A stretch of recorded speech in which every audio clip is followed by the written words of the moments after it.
Salut les amis, j'espère que tout le monde va bien. On se retrouve aujourd'hui pour une nouvelle vidéo. Nous sommes à J-1 du fameux derby face à l'Atlético.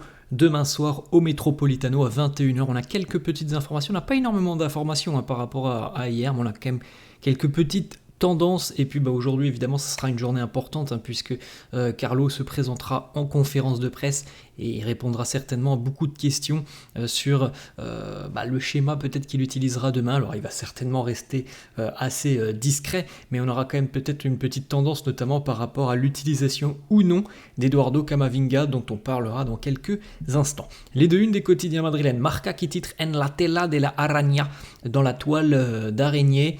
Comme on l'a dit les amis, on l'a déjà répété à de nombreuses reprises, sur la dernière année, il n'y a qu'une équipe qui a battu le Real Madrid et elle l'a même fait à 2 fois. Donc c'est dire que cette équipe est vraiment capable de poser des problèmes au Real. C'est l'Atlético Madrid que l'on retrouvera demain, qui puisait au Metropolitano. C'est là que le Real a perdu 2 fois la saison passée, puisque les 2 matchs avaient eu lieu à l'extérieur. Donc c'est un déplacement périlleux pour le Real demain dans la toile d'araignée de l'Atlético. On connaît très bien, il n'y a pas besoin de le rappeler, on connaît très bien les exigences tactiques, les choix tactiques de Diego Simeone. On sait très bien que ça sera un match très compliqué demain pour le Real du côté du Metropolitano. Petite information, le Barça sera en déplacement ce soir du côté d'Osasuna. On va espérer que le Barça va commencer à perdre des points parce que ils sont potentiellement sur un 8/8 en cas de victoire ce soir. Donc ça serait bien si Osasuna pouvait prendre quelques points face au Barça. On poursuit les amis, la une du quotidien AS qui titre Artículo de lujo, article de luxe, Julián Alvarez côté Atlético, Jude Bellingham côté Real Madrid. Alors évidemment on n'a pas mis Mbappé sur la une puisque Kylian est blessé, mais en tout cas on a quand même un très bel affrontement demain parce qu'il est vrai que l'Atlético a réalisé un mercato somme toute assez intéressant avec cette arrivée d'Alvarez. Et pas le seul en plus, on peut penser aussi à Sorloth par exemple, à Conor Gallagher au milieu de terrain. Donc voilà, il y a quand même une belle équipe du côté de l'Atlético. Il y a toujours eu une équipe très très solide et je trouve qu'ils se sont encore renforcés cet été. Donc voilà, ça nous laisse augurer une très belle rencontre demain, mais il est évident que ça va être un match très très très compliqué pour les merengues. On regarde les amis le bilan de Carlo Ancelotti face à l'Atlético Madrid à l'extérieur en tant qu'entraîneur du Real Madrid. C'est 10 matchs, 2 victoires, 2 nuls et 6 défaites. C'est assez rare les amis pour Carlo d'avoir un tel bilan face à un adversaire.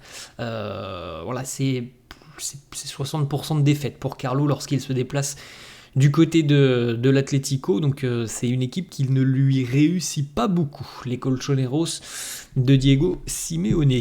On poursuit avec encore une fois des choses que l'on retrouve sur les réseaux sociaux. On en a parlé hier, je pense que ça va être très très chaud demain du côté du Metropolitano. Regardez par exemple, ça c'est le compte X Twitter de supporters de l'Atlético, compte fan de l'Atlético, et regardez comment il présente le derby. C'est dramatique. On voit encore une fois Vinicius être pendu comme un mannequin. Voilà, ça, comme on l'a dit hier, je pense qu'il va y avoir malheureusement beaucoup de problèmes demain du côté du Metropolitano. Ça va chauffer sur le terrain, je pense que ça va chauffer en tribune aussi, et c'est bien malheureux parce qu'on a l'impression qu'on le sait déjà. Je peux me tromper, mais j'ai quand même l'impression que ça va mal se passer. On a une petite information aussi du côté de l'Atlético Madrid. On a décidé d'annuler le concert qui était prévu à la mi-temps de la rencontre puisque l'artiste mexicaine Dana Paola a affirmé lors d'une interview qu'elle était supportrice du Real Madrid et donc du côté de l'Atlético. Bon, on n'a pas mis beaucoup de temps. Hop, le concert a été annulé. D'ailleurs, Dana Paola s'était exprimée très récemment et avait donné son avis sur le derby de Madrid et son pronostic en disant que le Real allait s'imposer 2-1 grâce à Vinicius et Fede Valverde. On espère que ça se passera réellement comme ça et que les Madrilènes s'imposeront demain 2-1. On poursuit les amis avec quelques petites photos de la séance d'entraînement de la veille et vous pouvez le voir, il est sur la photo en haut à droite. Alors il est de dos, mais vous voyez Eduardo Camavinga participer à la séance avec le groupe, donc ça c'est plutôt une bonne nouvelle. Ça ne veut pas dire, les amis, que Kama sera titulaire demain face à l'Atlético. Une autre information, on a 2-3 petites informations sur le schéma qu'utilisera peut-être Carlo demain. C'est pour ça que je vous disais tout à l'heure, la conférence de presse nous donnera peut-être des éléments de réponse. Conférence de presse, je crois, prévue aux alentours de midi ou de 13h, un petit peu plus tard aujourd'hui. Carlo qui a été vu hier en train d'essayer le 4-4-2 sur la séance d'entraînement de la veille. De retour au 4-4-2, bon, je pense que les joueurs ne seront pas dépaysés s'ils retrouvent le 4-4-2 demain. La blessure de Mbappé permet à Carlo peut-être de revenir dans ce format, et l'adversaire aussi. L'adversaire, je pense, est un adversaire assez solide, vraiment, l'Atlético, donc peut-être que oui, de renforcer encore un peu plus le milieu de terrain, c'est une idée qui peut être bénéfique aux Madrilènes. Le plan, c'est donc d'utiliser 4 milieux de terrain avec, selon le quotidien Relevo, Modric qui serait le favori pour démarrer cette rencontre. Autre information, cette fois-ci c'est le quotidien AS qui nous annonce de tous les scénarios possibles, le staff prioriserait une titularisation de Camavinga lors de ce derby. Seul son état de forme décidera de sa présence dans le 11 de Carlo Ancelotti. Il a participé à l'entraînement hier, les amis. Ça ne veut pas dire, malheureusement, ça ne veut pas dire avec certitude qu'il jouera demain. Il a 2 entraînements dans les jambes à peine, puisque jeudi, je crois qu'il a participé à quelques moments de la séance d'entraînement, quelques parties de la séance d'entraînement. Donc c'est très compliqué, évidemment, à l'heure actuelle, de se dire que Camavinga pourrait peut-être démarrer une rencontre aussi importante et avec une telle intensité face à l'Atlético. Donc voilà, on aura peut-être des réponses aujourd'hui. Autre information, selon Marca, Kama, lui, est prêt, il est fit pour jouer face à l'Atlético Madrid. Donc vous voyez un petit peu, les amis, que ça part un peu dans tous les sens. Certains nous disent il est prêt, il est apte. On a le quotidien AS qui nous dit tout simplement on va attendre ce qui va se passer aujourd'hui. On n'a pas encore d'assurance qu'il soit disponible, mais si c'était le cas, ce serait, je pense, l'option privilégiée par Carlo, parce que selon moi, franchement, avoir Camavinga face à l'Atlético, c'est une valeur ajoutée. On connaît le profil de Kama avec son dynamisme, son activité, sa grinta, son sens de la bagarre dans le bon sens du terme, ses qualités techniques de relance. Pour moi, c'est vraiment quelqu'un qui peut être très important au milieu de terrain face aux Colchoneros. Maintenant, voilà, le fait d'avoir un entraînement dans les jambes, c'est quand même quelque chose qui, selon moi, est tout de même un petit peu problématique pour ce genre de rencontre. Je peux me tromper, et ça serait magnifique si Kama pouvait être titulaire et puis nous montrer qu'il est déjà très, très en forme. Mais avec un entraînement, c'est quand même une question que l'on peut se poser.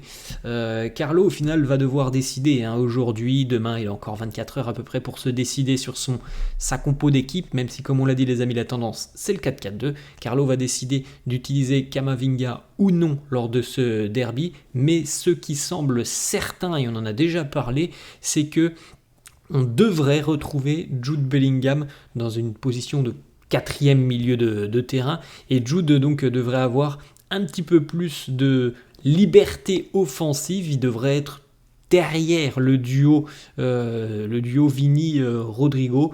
C'est un petit peu beaucoup même ce qui a fait la force de Bellingham l'année dernière, où on le retrouvait très très très régulièrement buteur ou passeur décisif, en tout cas impliqué dans les situations offensives. On le voit un peu moins cette saison, impliqué sur ces situations offensives, mais voilà, il va peut-être retrouver un rôle qui lui permet d'être beaucoup plus libre offensivement et d'avoir entre guillemets moins de tâches défensives, même si on sait très bien que c'est un joueur qui ne rechigne absolument pas à la tâche défensive. On a quelques déclarations de Jude Bellingham. Vous savez qu'il y a toujours sur sa chaîne YouTube des vidéos qui sortent, je crois que c'est une fois par semaine, les vendredis, où on retrouve pas mal de moments, de séquences de la saison passée. Il nous parle notamment de la rencontre face à Manchester City, et Lunin a été le héros ce jour-là. On se souvient tous évidemment, les amis, de la prestation XXL, prestation majuscule du portier ukrainien qui avait écœurer les Citizens et notamment sur la séance des tirs au but. Jude qui nous dit aussi lors du match qui a scellé le titre de champion d'Espagne, le Real attendait un faux pas du Barça qui se déplaçait du côté de Gérone. Jude Bellingham nous dit « Nous étions en famille en train de regarder cette rencontre entre le Barça et Gérone. Et c'était juste magnifique, c'était brillant. À chaque fois que Gérone marquait, toute la pièce explosait de joie. » Autre déclat de Jude qui nous parle du match face au Bayern en Ligue des Champions. Il nous dit « Le match face au Bayern, c'est comme un classico de grands Européens. Ce sont certainement deux des plus grandes équipes d'Europe qui s'affrontent. Et on s'en souvient les amis avec cette fin de match folle du côté du Bernabéu l'année passée avec Rossellou qui avait été exceptionnel. On poursuit avec une petite information là qui concerne l'utilisation d'Arda Güler. Alors selon le choix de Carlo, peut-être qu'Arda peut être une solution à l'absence de Kylian Mbappé, puisque en 4-4-2, Arda pourrait être utilisé au milieu de terrain. En 4-3-3, il pourrait être utilisé en tant qu'attaquant droit. Alors, franchement les amis, je serais très surpris qu'Arda démarre la rencontre demain face à l'Atlético Madrid. Moi j'ai envie de le voir, jouer Arda. On voit qu'il a un talent exceptionnel, que c'est un crack. Maintenant je pense que Carlo n'utilisera pas Arda demain en tant que titulaire. Je pense que le milieu de terrain sera plutôt entre guillemets à vocation défensive. Quand je dis vocation défensive, c'est qu'il y a des profils qui sont beaucoup plus défensifs que d'autres. Arda, c'est quand même un profil beaucoup plus créatif, beaucoup plus offensif. Donc pour moi, au milieu de terrain, demain, on sait déjà qu'il y aura certainement, c'est même pas certainement, c'est que à 100%, il y a Fede Valverde, il y aura, je pense, selon moi, Aurélien Tchouaméni. Camavinga, je ne peux pas me prononcer, j'aimerais qu'il soit là, mais je ne peux pas me prononcer, on ne sait pas trop physiquement où il en est. Donc voilà, Fede, Tchouaméni, Bellingham seront pour moi titulaires demain. Et après, le quatrième, ça sera Carlo. C'est Modric peut-être, ou Camavinga dont on vient de parler, mais selon moi, je pense qu'Arda ne démarrera pas la rencontre demain. On a deux petites déclats de Brahim Diaz. Brahim qui est blessé. Bon, pour le moment, il n'est pas encore question d'un retour, même si voilà, ça va arriver. Hein. Il n'est pas très loin d'un retour quand même, Brahim. Il nous dit l'idée, c'est de revenir encore plus fort qu'auparavant. Les blessures, c'est la pire partie du football. C'est difficile. Dans mon cas, tu es obligé de t'arrêter. Tu ne pratiques plus ta passion. Les matchs au Bernabéu me manquent, les matchs à l'extérieur aussi me manquent, mais comme je l'ai dit, je vais revenir encore plus fort. C'est tout ce que l'on souhaite à Brahim qui va bientôt revenir et on sait aussi qu'il fera beaucoup de bien lorsqu'il reviendra.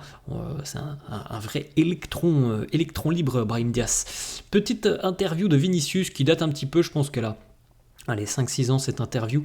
Vini qui se voit interviewé sur la possibilité peut-être de gagner un ballon d'or. Il nous dit oui, j'ai envie de le gagner, je travaille pour ça. Est-ce que tu veux gagner un ballon d'or? Question du journaliste. Quand tu auras 30 ans, Vini qui nous dit non, quand j'aurai 25 ou 26 ans. Bon, le rêve s'approche les amis pour Vini, puisque c'est dans moins d'un mois maintenant qu'aura lieu la cérémonie du ballon d'or, donc fin du mois d'octobre. Petit échange aussi très sympa, vous avez vu, on en avait parlé, les amis, les joueurs du Real ont pu choisir entre plusieurs modèles de BMW. Le petit échange très sympa entre Lucas Vazquez et Vini. Vini qui demande à Lucas Vazquez quel modèle il a choisi, il lui répond le BMW i7. Vini qui lui répond le même, j'ai pris moi aussi le i7. Vini qui rétorque de nouveau à Lucas Vazquez, mais pourquoi tu as choisi cette voiture? Vazquez qui lui répond parce que à cause du numéro de Vini, le numéro 7. On continue les amis avec le maillot du Real de la saison prochaine. Alors c'est toujours particulier, ça fait 2 mois que la saison a commencé, qu'on est déjà en train de nous montrer peut-être le futur maillot du Real, mais en tout cas la tendance devrait être celle-là les amis, avec le maillot avec les petits liserés jaunes sur le côté, maillot porté il y a quelques années, hein, c'était sur les débuts de Cristiano, je pense c'était peut-être une dizaine d'années, j'ai plus la date en tête, mais c'était il y a une dizaine d'années. En plus, quand je vois le sponsor de Paris Sportif, je sais que ça date un petit peu, donc c'était il y a peut-être certainement une bonne dizaine d'années, ce maillot. Il devrait ressembler à ça, le maillot de l'année prochaine pour le Real. Petite information aussi sur le Brésil, les sélections pour les 2 prochains matchs amicaux du Brésil face au Chili et face au Pérou.